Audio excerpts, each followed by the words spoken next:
Olá, no ar mais uma edição do nosso Sala de Entrevistas. E hoje nós vamos conversar com uma personalidade que há pouco tempo assumiu, talvez até então, a sua maior missão no Evangelho, na sua tarefa de difundir as boas novas de Jesus Cristo. Ele é paranaense, jovem e é o mais novo líder da Igreja Internacional da Graça de Deus em Santa Catarina. É o líder estadual, o pastor estadual da nossa querida Igreja da Graça. Tenho a honra de receber aqui no Sala de Entrevistas, pastor reverendo Antônio Carlos. Pastor, obrigado por ter vindo aqui ao Sala de Entrevistas. Eu que agradeço pela oportunidade de estar aqui, falando um pouquinho do ministério, falando um pouquinho dessa obra que a gente faz com a graça e misericórdia de Deus. O senhor é do Paraná. Exatamente. Nasceu em Ponta Grossa, mas se criou numa cidadezinha do interior do Paraná. Como é que foi a infância, pastor? Muito atribulada? Eu só nasci em Ponta Grossa, mas minha mãe, meu pai, minha família toda é do interior do Paraná. Uhum. A gente morava numa cidade chamada, nem na cidade, era no interior mesmo. Trabalhávamos na lavoura, ficava ali 15 quilômetros da cidadezinha, que fica uns 200 quilômetros de Curitiba, Então, sempre trabalhamos na lavoura. Meu pai um tempo teve comércio, e depois mais na lavoura mesmo, E de fato a nossa infância foi bastante atribulada por conta de não conhecer o Evangelho, por conta de não conhecer Jesus. Quando o senhor fala atribulado, o senhor se diz espiritualmente, financeiramente ou tudo junto? Então, eu acho que tinha de tudo um pouco, Falando do lado de enfermidade, minha mãe, por exemplo, ela sempre foi muito doente, Eu lembro que quando minha mãe sofria dos rins, ela tinha problema de rim, cálculo renal. Então eu lembro que o meu pai estava no bar, meu pai bebia, bebia muito e usava arma de fogo. Meu pai hoje é convertido, é uma bênção de Deus. Eu tenho um pai maravilhoso, louvo a Deus pelo pai que eu tenho, mas meu pai enfrentava as dificuldades, minha mãe enfrentava, nós enfrentávamos, que todas as pessoas sem o Evangelho muitas vezes enfrentam. Então meu pai bebia muito, era violento, usava arma de fogo, nunca chegou a agredir minha mãe, nada assim, mas tinha essa dificuldade, E eu lembro que meu pai, estávamos no bar bebendo um dia, um domingo à tarde, se eu não me engano, e minha mãe chorando de dor nos rins. Era dor assim, e eu, menininho assim, agarrado na blusinha dela, do lado chorando junto. Porque o que eu podia fazer para ajudar a minha mãe, Então é uma cena que eu deveria ter uns 5 anos de idade, por aí, marcou. E que marcou. Se você gravar uma cena dessa, é porque é algo que marcou, Então a minha infância foi muito marcada por isso, Às vezes o pai chegar em casa, bater na gente assim sem motivo, nas crianças, E problemas financeiros dentro de casa, A gente trabalhava bastante na lavoura. Eu fui crescendo assim, Trabalhava muito e ganhava pouco. Não era por falta de trabalhar, mas é que o demônio estava roubando. Aí depois a gente foi descobrindo, Teve obra de magia, de macumbaria para nossa casa, para nossa família, para separar meu pai da minha mãe. Eu lembro que na minha infância, quando eu era criança, eu tinha pesadelos. Eram pesadelos tão terríveis que eu acordava assim, embaixo da cama. Assim, apavorado, assim, por causa que vinha tipo um bicho, assim, um negócio no meu pesadelo. Era coisa maligna mesmo. Era mais que um sonho, parecia ser real mesmo. Não, parecia ser real, Era coisa do demônio mesmo. E o senhor, criança, sem conhecimento da palavra, se escondia embaixo da cama. Mas eu acordava no meio da noite e ficava apavorado e entrava embaixo da cama, assim, apavorado no meio da noite, ficava lá tremendo de medo. Você vê como é que, uma coisa maligna dentro de casa, E depois eu fui crescendinho um pouquinho mais, A gente foi crescendo, sempre trabalhando na lavoura e trabalhando muito, e sempre com esses problemas dentro de casa, O meu pai, quando eu era mais criança, teve bastante prosperidade, mas por falta de conhecimento da palavra, por causa da vida de vícios, se perdeu tudo que tinha, E aí depois nós vivemos uma vida bem precária na parte financeira, né? Bem difícil assim na parte financeira, para você comprar uma roupa nova, você comprar um calçado novo, você comprar uma mala nova, chega no final do ano, né? No começo do ano letivo, então as crianças sempre querem uma mala nova. Nós não tínhamos essa facilidade, né? Vou ter uma mala nova, né? Então era muita dificuldade financeira. E eu lembro que eu ia jogar bola e domingo, né, de manhã, eu ia no campo jogar bola com o pessoal do interior ali, ficava até 1h da tarde, 1h30, jogar bola, terminava, todo mundo ia para casa, eu não queria voltar para casa. Porque eu sabia que eu ia chegar em casa e ia encontrar o pai bêbado, né, brigado com a mãe, aquela dificuldade. Quantas vezes eu lembro que eu, a mãe e as 2 irmãs que a gente corria para o mato. Porque o pai ficava violento, começava a dar tiro dentro de casa. Embriagado, né? E aí a gente corria para o mato esperar ele dormir. Né? E ficava lá até às vezes a boca da noite, e depois a mãe calculava um horário que ele tinha dormido. Dormiu, vamos voltar para casa. Voltava a casa, né? Isso várias vezes, né? Várias vezes. E a minha mãe, nesse meio tempo, sempre sofrendo de problema de saúde. Perdeu 2 crianças, né? Minha mãe, ela teve na hora de ganhar uma criança, a pressão dela subia muito, problema de rim, morreu uma criança. Aí no segundo da vez que ela engravidou novamente, né? O médico falou pro meu pai, ó, ou é ela ou é a criança. Né, as 2 não dá para salvar. Certo. E aí o pai falou, eu tenho 3 em casa, então eu quero ela. E aí a criança morreu também, né?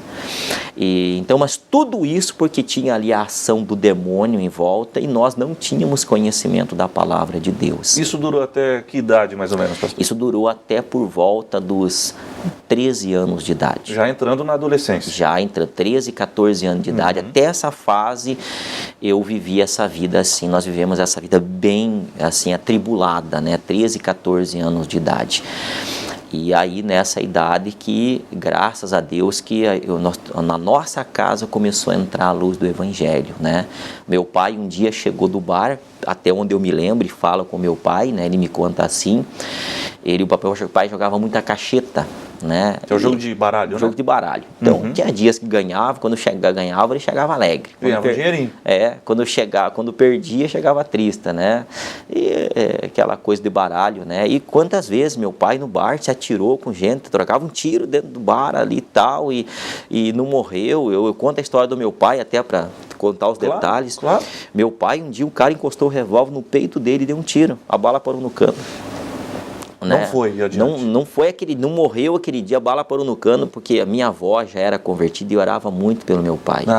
Então, é o poder da oração intercessória. O poder da oração. Então, o senhor veja que a gente vai olhando para trás e você vê, eu podia estar sem pai hoje, eu podia estar sem mãe hoje, eu tenho um pai saudável, né? Convertido, cheio do Espírito Santo, eu tenho uma mãe saudável, né?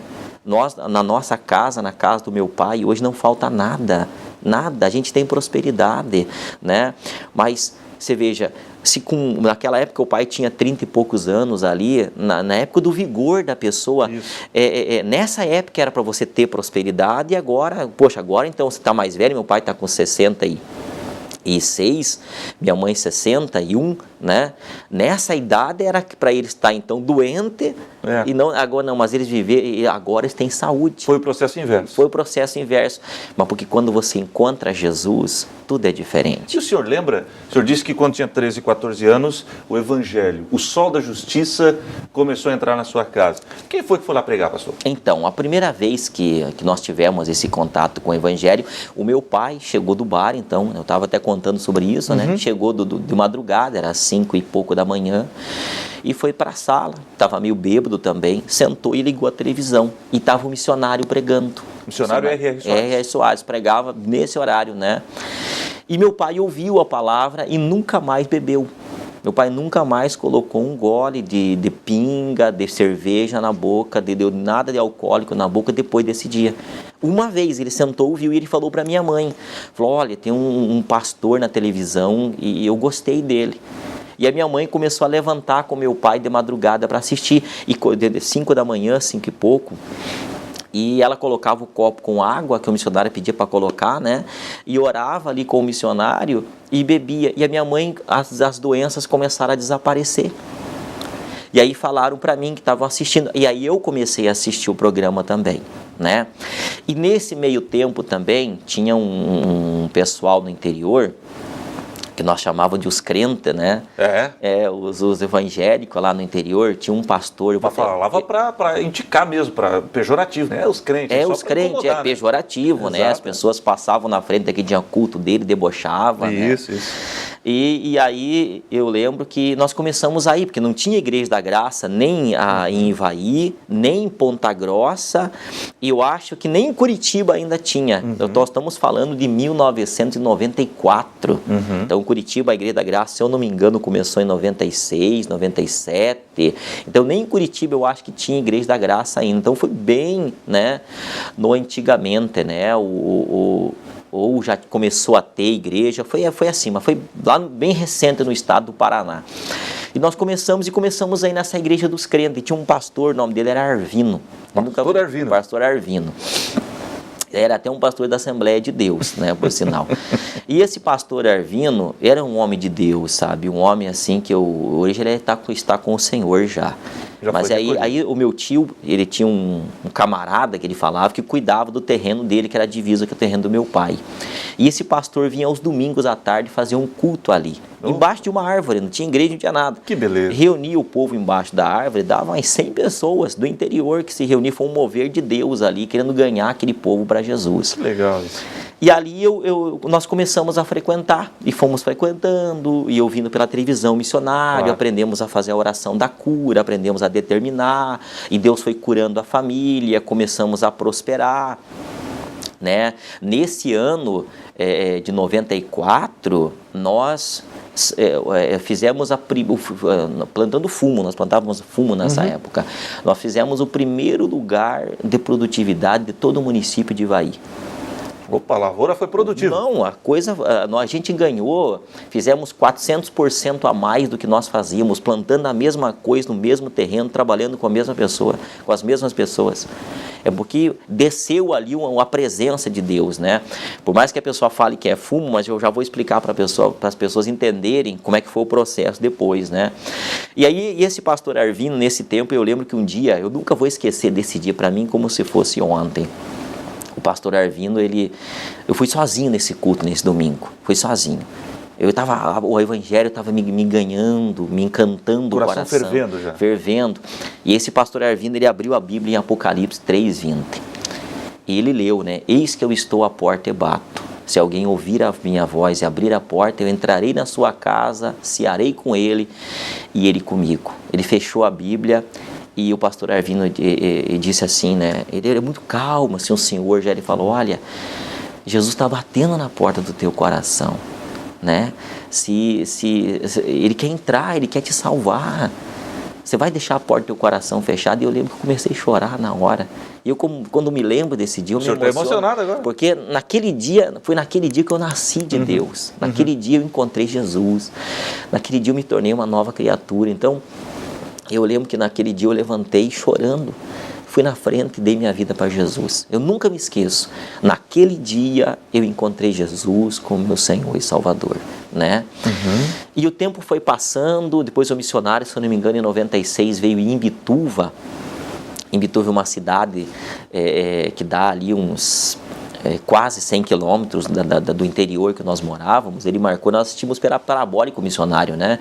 E aí nós fomos em Imbituva, participamos do missionário, tinha 17 pessoas no culto, né, do missionário. E o missionário deu uma palavra, orou, e minha mãe foi completamente curada ali, meu pai também já não bebia mais, nós estávamos prosperando. E aí o que Deus começou a trabalhar no nosso coração? Se Deus prosperou você, se Deus nos prosperou plantando fumo, porque aquilo nos incomodava, fumo não era uma coisa boa, que nós estávamos produzindo para fazer cigarro, aquilo começou a incomodar o nosso coração.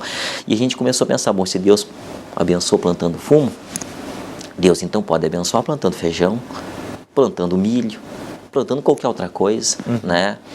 E aí depois meu pai deixou dessa vida e começou a lidar no comércio, veio para Ponta Grossa, Deus foi dirigindo tudo, nós viemos para Ponta Grossa, e ali em Ponta Grossa eu entrei definitivamente no ministério. Primeiro fui para as Forças Armadas, né? Nas Forças Armadas Fiz o NPOR, me tornei oficial da reserva, fiquei um tempo nas Forças Armadas, né, como oficial, mas eu sabia que não era aquilo que Deus tinha para mim, né? O Senhor Deus estava me convencendo já, o meu caminho era ser um pregador do Evangelho. Amém. E na Igreja da Graça, eu sabia que era na Igreja da Graça. Esse era o ministério. Era o ministério que Deus tinha, né? Até no interior, contar uma situação interessante que aconteceu. Não sei se dá tempo no programa? Dá sim, pastor. Se não der, a gente termina no outro bloco. Então. E aí o que aconteceu? A minha família foi salva. E eu fiquei muito feliz com aquilo. Você vê como é que é Deus fazendo a obra, né? Eu fiquei muito feliz com essa obra de Deus salvando a minha família. E fiquei preocupado com o pessoal, né, do interior que não tinha Jesus ainda. Eu falei, Jesus, tem que fazer alguma coisa. Aí eu tinha uns amigos meus que se reuniam na igreja, eu vou falar, né, da igreja católica, né, aos domingos, que da igreja católica do interior o padre ia uma vez por mês, né. Eu era da igreja católica, era coroinha antes, depois que me converti ao evangelho, né. Então eles iam aos domingos, se reuniam só eles lá para fazer lá o culto deles, né? De forma individual, sem o padre, que o padre só ia uma vez por mês. Então, nesses 3 domingos, eles se reuniam. E eu perguntei se eu podia ir lá, dar uma palavra. E eu fui lá e Deus me usou aquele dia. Eu não sabia nada, foi a primeira vez que eu preguei. Eu lembro que um dos colegas ali, ele ficou ouvindo assim, perplexo, assim, terminou, falou, rapaz, mas de onde que vem essa sabedoria? Eu falo isso sabendo que não é capacidade da gente, né? Isso. Foi, na verdade, Deus querendo salvar aquele povo, né? E usou eu não sabia nada, a gente não sabia nada. O que você vai saber? Você nasceu no Evangelho ontem, hoje você vai pregar, você não sabe nada. Mas é importante para as pessoas ouvirem isso, porque a pessoa diz assim, não, mas eu não sei pregar. Abra a boca que Deus vai usar. Deus usa. Só isso. E depois eu fui na segunda vez e me jogaram para fora. Aí foi mais gente lá, e foi uns perseguidores, não aceitaram. Mas ficou marcado isso, né? Eu fiquei tão triste, sabe, com essa situação, que eles não aceitaram. Eu me senti assim muito derrotado com isso, né? E eu lembro que eu estava indo para a escola, estava com aquela bibliazinha dos Gideões. Opa! E aí, antes de eu ir para a escola, assim, eu estava triste, aquilo me abateu muito. Passei o final do domingo triste, passei a segunda-feira, assim, triste. Eu estudava à noite. E eu estava esperando o ônibus escolar para levar para o ensino médio na cidadezinha, né? Isso. E aí eu peguei a minha bibliazinha e eu abri assim. Eu não lembro a passagem certa de Romanos, mas foi uma resposta de Deus. É como se Deus tivesse dito assim, estava ali escrito assim, eles têm a verdade no coração, eles não aceitam porque não querem. Sabe, foi algo que tipo assim, como Deus tivesse falado para mim assim, você fez a tua parte, você avisou. Mas aquilo me deu uma paz, né? Só passando assim, me deu uma paz, assim, aquilo eu sabia, bom, eu fiz alguma coisa, né? Tentei fazer, né? Assim, compartilhando um pouquinho dessa história que a gente passou na vida. Aí depois eu lembro de outra passagem, né? Mas o senhor me perdoa, mas eu vou interromper o senhor, porque essa outra passagem o senhor vai contar já, logo após o intervalo comercial. É o novo pastor, líder da Igreja Internacional da Graça de Deus em Santa Catarina, pastor Antônio Carlos, que é o meu convidado de hoje.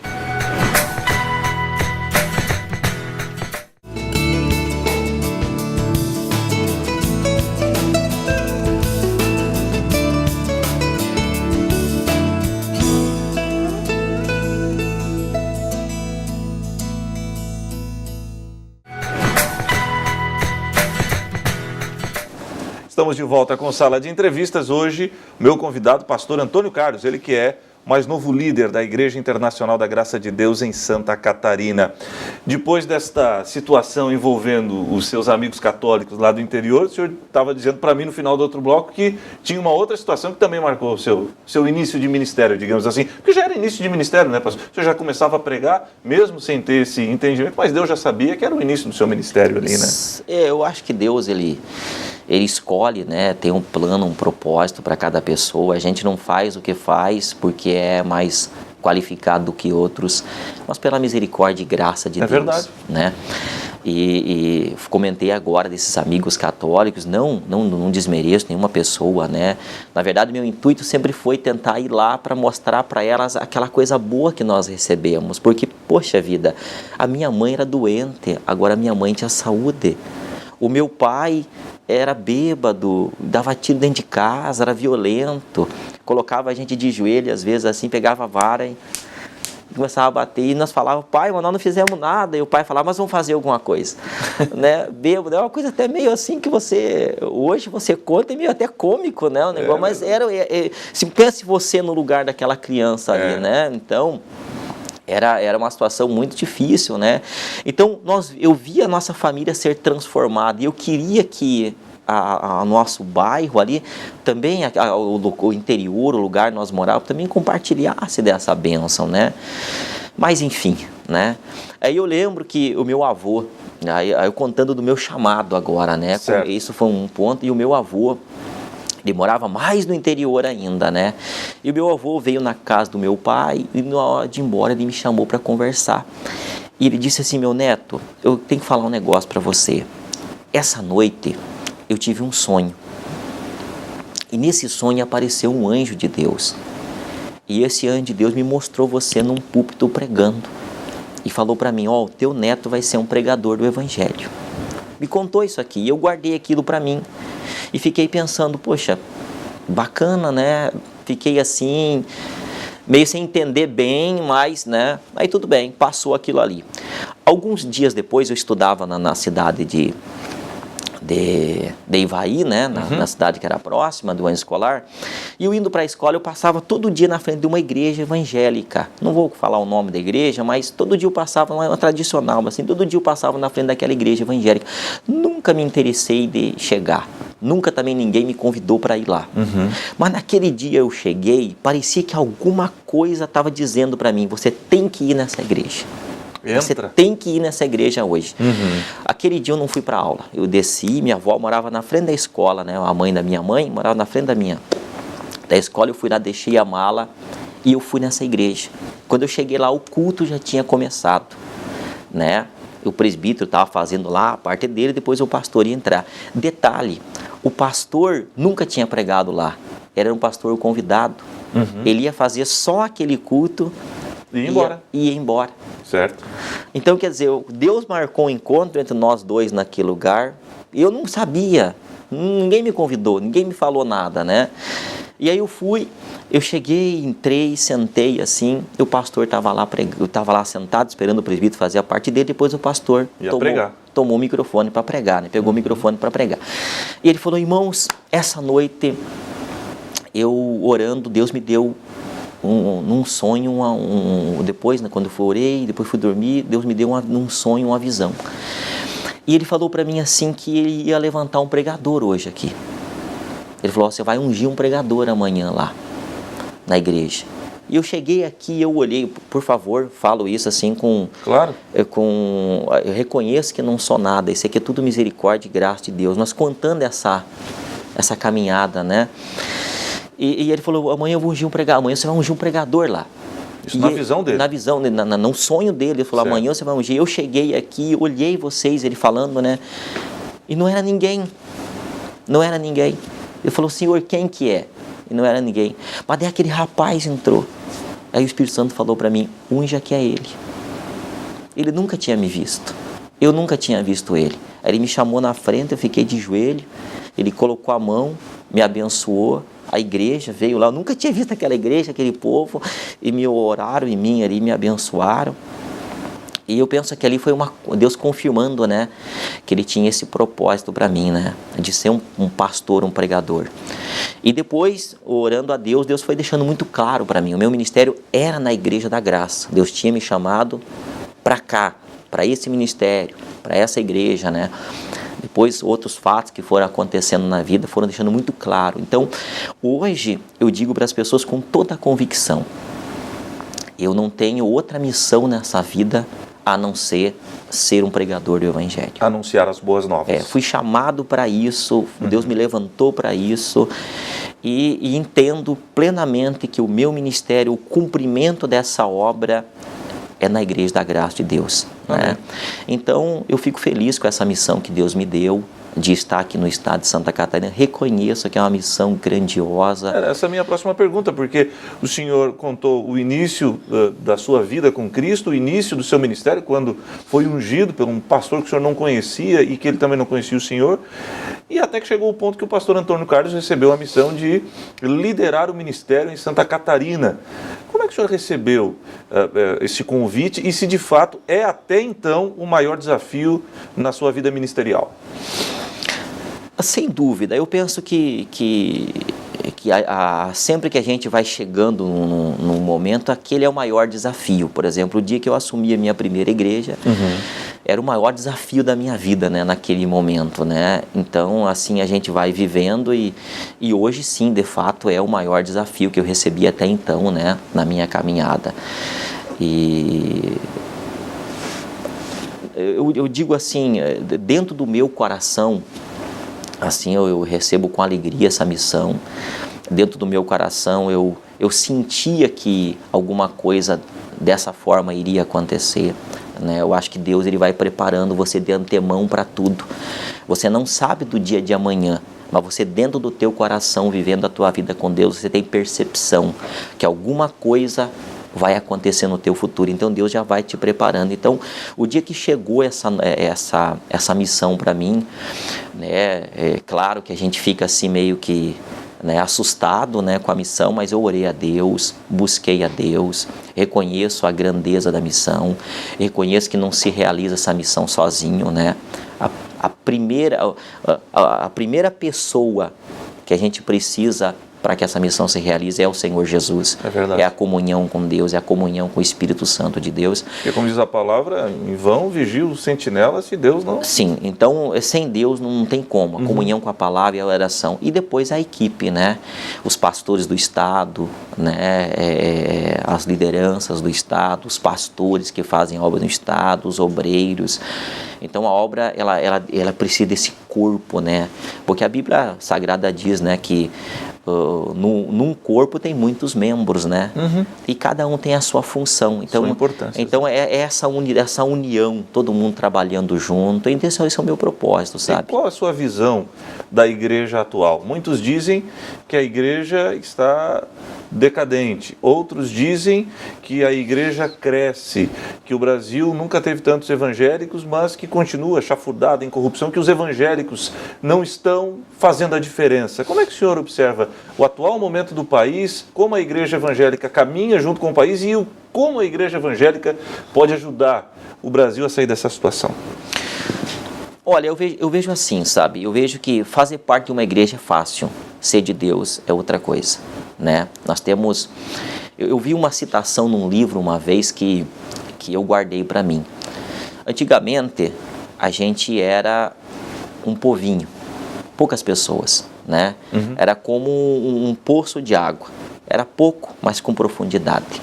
Hoje em dia você olha assim, é um lago extenso. Mas quando você pula para dar o mergulho, você atola, a malemar cobre a sola do pé, vamos dizer assim. É raso. Ou seja, é muita gente, mas como é que está a nossa profundidade? Entendi. A nossa intimidade, a nossa comunhão com Deus? De fato, o povo brasileiro é muito corrupto. E infelizmente, as lideranças evangélicas também têm se deixado levar pela corrupção, né? E o que guarda no meu coração é que a noite é passada, o dia é chegado. Deixemos as obras das trevas e rejeitemos as obras das trevas e vistamos-nos nas armas da luz. Nós que viemos para o Evangelho temos que viver uma vida consagrada a Deus, sabe? Tomar muito cuidado para não se deixar levar por o status, por uma posição, grandeza, seja lá de igreja, grandeza de ministério. É verdade. Mas simplesmente buscar a Deus com afinco, com diligência e entender que a caminhada do Evangelho não é fácil. Ide ao apóstolo Paulo. O apóstolo Paulo, ele disse que tinha vez que ele vai falando em Coríntios, né? Muitas vezes em frio e nudez, muitas vezes em fome, né? Quer dizer, tinha vezes que Paulo não tinha o que vestir, porque é o que ele dá a entender, não tinha o que comer. Era difícil pregar o Evangelho. Paulo, falando para os filipenses, ele disse: nenhuma igreja comunicou comigo a respeito de dar e receber, a não ser somente vós. Né? Paulo fala que quanto mais amava, menos amado ele era, né? Então nós temos que entender que a caminhada do Evangelho, da pregação do Evangelho, é uma caminhada difícil, é uma caminhada árdua, é uma caminhada que você não pode estar olhando para os privilégios que você vai adquirir aqui. Você tem que olhar para lá, para a glória, para a recompensa celestial. Se aqui Deus nos abençoar, que possamos viver uma vida de abundância, glória a Deus, né? Mas o nosso foco sempre é lá. Até porque Jesus, não me falha a memória, Lucas 12, ele diz que buscai primeiro o reino de Deus e essas coisas, aquelas que ele citou antes um pouco, falando de comida, de vestimenta, de local para dormir, até da saúde, serão acrescentadas, né? Que é o reino de Deus em primeiro lugar. E de fato, e o Senhor me faz lembrar, o Senhor Jesus, ele disse, ó, tem gente que expulsa demônio, tem gente que faz maravilhas, tem gente que profetiza, e Jesus vai dizendo naquele dia, nunca vos conheci. Apartai-vos. Claro que essas coisas fazem parte da pregação do Evangelho. Jesus diz que quem crê em mim fará o que eu fiz e fará até coisas maiores do que eu fiz, né? Mas não é porque a pessoa prega muito bem, porque a pessoa expulsa demônio, porque milagres acontecem, que quer dizer que a pessoa está andando com Deus, né? Andar com Deus, eu acho que isso são os dons, Deus nos usa para isso, mas o que vale é a nossa consagração a Deus, a nossa fidelidade à palavra de Deus, como Daniel, que a Bíblia diz que procuraram na vida do Daniel e não acharam nada. Daniel, ele andava de forma íntegra, de forma reta, e é assim que tem que ser a nossa caminhada, como pastor, como líder, como membro de igreja. A gente tem que sempre pensar nisso. Eu estou escondendo alguma coisa? A minha consciência está me condenando de alguma coisa? Ou eu estou andando com sinceridade, com honestidade? Porque aí a gente não vai ser surpreendido naquele dia. Tá bom. Pastor Antônio Carlos, eu acho muito importante sua declaração, achei, porque o senhor é o novo líder da Igreja da Graça, um ministério grandioso em Santa Catarina, e os membros, a comunidade evangélica tem curiosidade de saber quem é o pastor. Eu lhe agradeço muito por ter compartilhado a sua vida, compartilhado o seu testemunho, o início do seu ministério, e eu faço votos e oro a Deus para que Ele continue abençoando o seu ministério, para que o Senhor possa ser usado muitas vezes, para que aqueles que ainda não conheçam a verdadeira, a palavra que transforma. Por que não vai transformar? A pessoa não é dinheiro, não, transforma é a palavra de Deus. E eu faço os meus votos e oro a Deus para que Deus continue abençoando o seu ministério, para que o Senhor possa levar as boas novas a outras pessoas. Deus abençoe e obrigado por ter vindo aqui. Eu agradeço pela oportunidade que tive de compartilhar o que Deus realizou na minha vida. Agradeço primeiro a Deus, porque aonde cheguei, tudo que sou e aonde vou chegar, é tudo por obra e mão de Deus. Obrigado pela oportunidade. Imagina, semana que vem voltaremos, e mais ainda edificados depois de um testemunho como esse. Reapresentação do programa na quinta-feira. Muito obrigado pela sua audiência. Deus abençoe e até a próxima.